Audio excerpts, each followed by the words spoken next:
महामहिम राज्यपाल जी, आदरणीय डॉक्टर सीपी ठाकुर जी, प्रभात झा जी, शेखर सुमन जी, मंच पर उपस्थित संजय जी, गुणानंद झा जी, प्रदीप जी, दीपक, अनुरंजन जी और सामने बैठे सभी गण्यमान्य अतिथि, या तो वो बिहार से हैं या उनको बिहार की चिंता है। ये सौभाग्य है हमारा कि आज हम इस विमर्श में उपस्थित हो सके हैं। प्रदीप झा जी, आपको बहुत बहुत धन्यवाद और बधाई कि आपने इस विमर्श का आयोजन किया और इस तरह के आयोजन का ये 5वां एडिशन है अगर मैं सही हूँ तो। और आपका और दीपक जी का बहुत धन्यवाद कि आपने मुझे आमंत्रित किया। देखिए, भारत में जहाँ तक बिहार के योगदान का प्रश्न है, मेरा अपना मानना है कि इसमें विमर्श की कोई संभावना नहीं है, क्योंकि बिना बिहार के योगदान के भारत का विकास जिस गति से होना चाहिए वो हो नहीं सकता है। इसलिए ये तय है कि यदि विकसित बिहार होगा तो प्रगतिशील भारत होगा। तो संभावना, देखिए, बिहार के बारे में जब हम विमर्श करते हैं तो हम सामान्यतया 2 स्तर पर बात करते हैं। मैं कहूँगा एक भावुक स्तर है और एक तार्किक स्तर है। भावुकता में ये विडंबना है, भावुकता में हमें उस राज्य में कुछ बुराई दिखती नहीं है और कई लोग हैं जो पढ़े लिखे तर्क करने वाले तार्किक स्तर पर बात करते हैं, उनको कोई अच्छाई नहीं दिखती। मेरे विचार से यदि आप सही तरीके से विमर्श करेंगे तो इन दोनों का एक मिश्रण सामने आएगा जो अतीत और भविष्य की संभावनाओं पर आधारित है, और वही एक मिश्रण है जो बिहार को आगे बढ़ाने में सहायक होगा और हमें विमर्श वही करना चाहिए। पता नहीं, कई लोग हैं जिनको बुराइयां नहीं दिखती, कई लोग हैं जिनको अच्छाइयां नहीं दिखती। मेरा अपना विचार है कि बिहार के बारे में जब विमर्श करें तो आंखें खोलकर और स्थिति को अच्छी तरह समझकर करें, ताकि हम अपने विमर्श के दौरान कुछ ऐसे तथ्य ला सकें जिसका बिहार में कुछ योगदान हो सके। और क्यों लोग कहते हैं कि बिहार, अभी कई लोगों ने कहा कि अपेक्षाकृत प्रगति नहीं हुई, इसका एकमात्र कारण है, देश को, आपको बिहार से असीम अपेक्षाएं हैं, और जब अपेक्षा पूरी नहीं होती है तो आप ये तर्क देते हैं कि वो राज्य अच्छा नहीं कर रहा है। ये सही भी है, कई मायनों में वो राज्य अच्छा नहीं कर रहा है, पर विमर्श क्या होना चाहिए? बिहार पर अगर विमर्श हो तो किस बात पे विमर्श होनी चाहिए? अगर मैं सच कहूं तो बिहार पे विमर्श तो हो ही नहीं सकता है, बहस ही हो सकती है। तो अगर बहस ही हो सकती है तो सार्थक बहस हो, सकारात्मक बहस हो। देखिए, एक चीज हमें अच्छी तरह समझनी पड़ेगी, और जितने भी बिहार के फंक्शंस में मैं जाता हूं, हम अपने गौरवशाली अतीत को याद करते हैं। जैसा बिहार का गौरवशाली अतीत है, किसी का नहीं है, और हमें इस बात पर गर्व होना चाहिए। पर अतीत हमारे भविष्य को नहीं संवारेगा। इतिहास बड़ी अच्छी चीज है, आईना है, पर अगर आगे बढ़ना है तो इतिहास के तथ्यों को नहीं, उससे सीख जो लेते हैं उसको लेकर आगे बढ़ें हम। और मुझे लगता है कि विमर्श में सबसे बड़ी बात है, जिसको अंग्रेजी में कहते हैं कि नैरेटिव को चेंज करना बहुत जरूरी है। हमें आज के बिहार और हमारी अगली पीढ़ी के बिहार पर विमर्श करना चाहिए, क्योंकि संभावनाएं असीम है।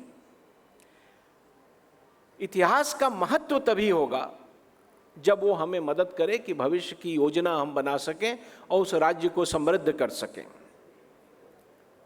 तो किन बातों की हम चर्चा बिहार में कर सकते हैं? शिक्षा पर सुबह चर्चा हुई। निश्चित रूप से यह दुखद है कि हमारे समय में सिर्फ कॉलेज एजुकेशन के लिए बिहार से लोग बाहर जाते थे। अब प्राइमरी एजुकेशन और एलिमेंट्री एजुकेशन के लिए जा रहे हैं। कहीं ना कहीं कुछ न कुछ तो समस्या आई है, और ये समस्या, जैसा हरिवंश जी सुबह में कह रहे थे, सिर्फ सरकार की समस्या नहीं है, ये हमारी समस्या है। और हम इसे अगर नहीं सुधारेंगे तो सिर्फ हमारे बिहार से बाहर चले जाने से हम नहीं बच सकते। हमारी पीढ़ी बिहार में है और उनको समृद्ध देखनी है, इसलिए हमें उसी दिशा में प्रयास करना चाहिए। स्वास्थ्य, ये बेसिक चीजें हैं। एक समय था जब कई लोग चर्चा करते थे कि बिहार का स्वास्थ्य वातावरण बदल रहा है। चर्चाएं धीरे धीरे शांत हुई। आखिर क्या कारण है इनमें? आधारभूत संरचना में हमने अच्छा किया, पूरा देश उसकी सराहना कर रहा है। लोग कहते हैं कि बिहार में निवेश नहीं हुआ। लोग कहते हैं कि बिहार के लोगों के पास बहुत धन है, बट उन्होंने बिहार में निवेश नहीं किया। देखिए, निवेश भावनाओं पर नहीं होता है, संभावनाओं पर होता है।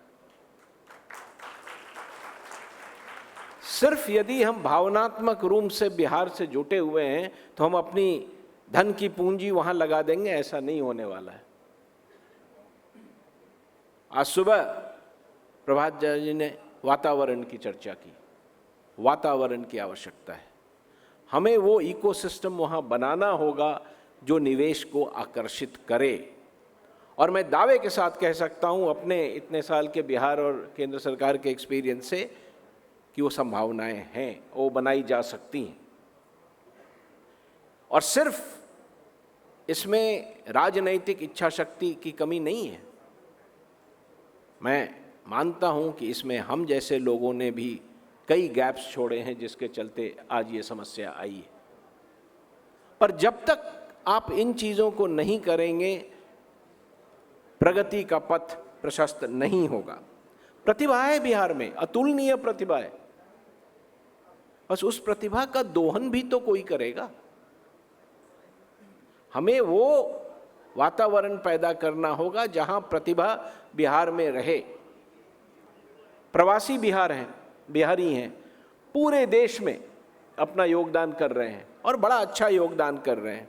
पर जरा इसका रिवर्स देखिए। केरला के प्रवासी चारों तरफ गल्फ में इधर उधर फैले हुए हैं। केरला की इकोनॉमी उससे चल रही है। बिहार के प्रवासी पूरे देश में फैले हुए हैं, वापस धन नहीं आ रहा है। तो हम इकोनॉमी और बिहार की आधारभूत संरचना को इस तरह से नहीं बना सकते हैं।